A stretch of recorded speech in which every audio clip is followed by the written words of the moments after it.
করার জন্য জানেই না যে ভারতবর্ষের সংবিধান বলছে কোনো একটি বিষয়ে কিছু কিছু বিষয় থাকে যৌথ তালিকায় থাকে, কিছু কেন্দ্রের তালিকায় থাকে, কিছু রাজ্যের বিষয় থাকে। যে বিষয়ে কেন্দ্রের বানানো আইন আছে সেখানে যদি কোনো রাজ্য সেই বিষয়ের উপর আইন মানায়, সেই আইন সংবিধান অনুসারে, ভারতবর্ষের সংবিধান অনুসারে সেই আইন মান্যতা পেতে পারে না। অতএব রাজ্যপাল সই করলেন না করলেন তার উপর কোনো কিছুই নির্ভর করবে না, কারণ কেন্দ্রের আইন যখন সেই বিষয়ে আছে কেন্দ্রের আইনই মান্যতা পাবে। আমি ওনাদেরকে বলবো যে সংবিধান এটা কিনে নিয়ে একবার পড়ে নিতে। সংবিধান তো পড়েননি করুন তো। সুগতদা, 10 তারিখের মধ্যে কি 50 লক্ষের মাত্রা আপনারা সদস্য সংগ্রহ অভিযান এখন কোন জায়গায় সদস্য সদস্য সংগ্রহ অভিযান অলরেডি আমি বললাম 40 লাখ পার হয়ে গেছে। আমরা আশা করছি 10 তারিখ হতে হতে 50 লাখ হয়ে যাবে। এরপরে সদস্যতা অভিযান নিয়ে আমরা মাথা ঘামাবো না, আমরা সংগঠন পর্বের মধ্যে প্রবেশ করে যাচ্ছি। আমরা সংগঠন পর্বটা নিয়ে মাথা ঘামাবো। We are very much satisfied. আমরা 50 লাখ পৌঁছানো মানে এটা বিরাট বড় অ্যাচিভমেন্ট, কারণ এই 50 লাখ এখানে হ্যাঁ না এর জায়গা নেই, মানে ফেক দুধ আর জল মেশার জায়গা নেই, পুরোটাই দুধ।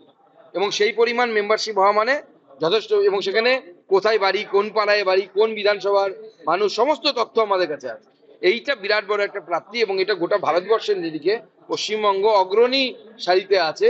যে এই যেটা দেখা গেছে পশ্চিমবঙ্গের যারা মেম্বারশিপ হয়েছে, এই ধরুন আজকে আমি 40 লক্ষ অব্দি ধরে নিই, তাহলে পরে এই ডেটার যে ফর্ম ফিল আপ হয়েছে প্রত্যেকটি কালাম দেখেন 90% কালাম ফুলফিল করা হয়েছে। অর্থাৎ তথ্য সমৃদ্ধ মেম্বারশিপ, যেটা সব থেকে গুরুত্বপূর্ণ। কোয়ালিটি মেম্বারশিপ, কোয়ান্টিটি এখানে ম্যাটার করে না। আপনি 500 মোবাইল কিনলেন, কিনে মিস কল দিয়ে 500 জনকে মেম্বারশিপ বানিয়ে এরকমও করা যায়, যে তাতে কোয়ালিটি মেম্বারশিপ হবে না। কোয়ালিটি মেম্বারশিপের উপর বেশি জোর দিয়েছি আমরা।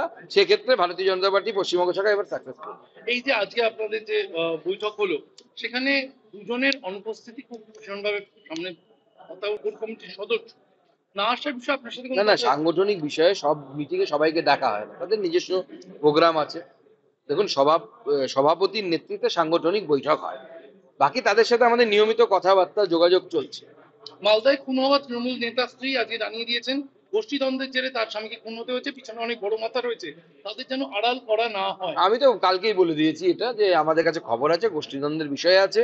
ভোটের সময় আমি মিউনিসিপ্যালিটি ভোটের কথাও বলেছি। মিউনিসিপ্যালিটি ভোটের সময় দুজন তৃণমূল কর্মীও গ্রেপ্তার হয়েছে। ভোটের সময় নির্দল প্রার্থী দেওয়া হয়েছিল বাবলা সরকারের বিরুদ্ধে তৃণমূলের পক্ষ থেকে, অন্য কোনো পক্ষ থেকে না। এবং তার ফলে বাবলা সরকার জেতার পর মারামারি হয়েছিল। শুধু তাই নয়, ল্যান্ডের বিজনেস বাবলা সরকারের নামে এবং বেনামে অগাধ সম্পত্তি আছে।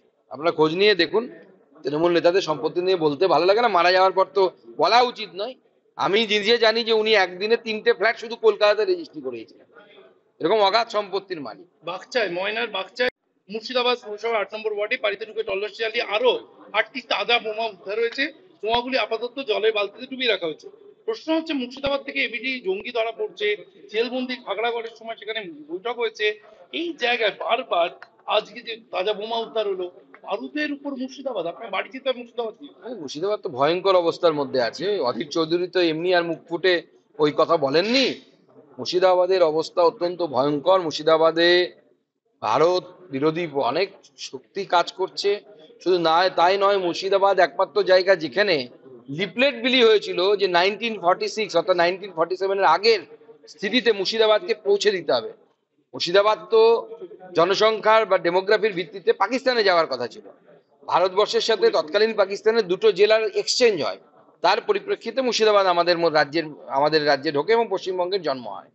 তো স্বাভাবিকভাবে মুর্শিদাবাদকে আগের জায়গায় পৌঁছে দেওয়ার দাবি নিয়ে লিফলেট হওয়া মানে, অর্থাৎ মুর্শিদাবাদকে পূর্ব পাকিস্তান বা বাংলাদেশে অন্তর্ভুক্ত করারও দাবি নিয়ে লিফলেট বুলি হয়েছে মুর্শিদাবাদে এক সময়।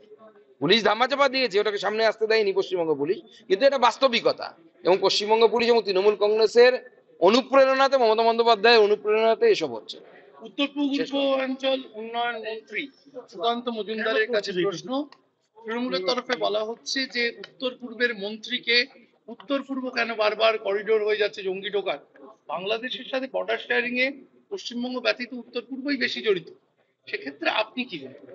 দেখুন, উত্তর পূর্ব অঞ্চলের মন্ত্রী হিসেবে ল অ্যান্ড অর্ডার উত্তর পূর্ব অঞ্চলের মন্ত্রণালয়ের মধ্যে পড়ে না। তৃণমূল কংগ্রেস তো মূর্খদের দল, তো পড়াশোনাও করে না।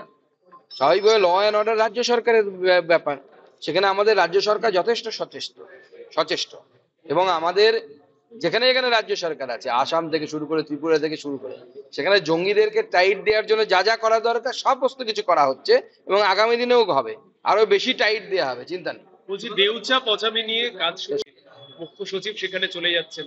আচ্ছা, আপনারা কি মনে করছেন যে ন্যানোর মতো এই দেউচা পচামির হালও হবে জমি জটে? দেখুন, আমরা তখনই বলেছিলাম যে দেউচা পাচামি আদৌ কিছু হবে কিনা সে তো সময়ই বলবে।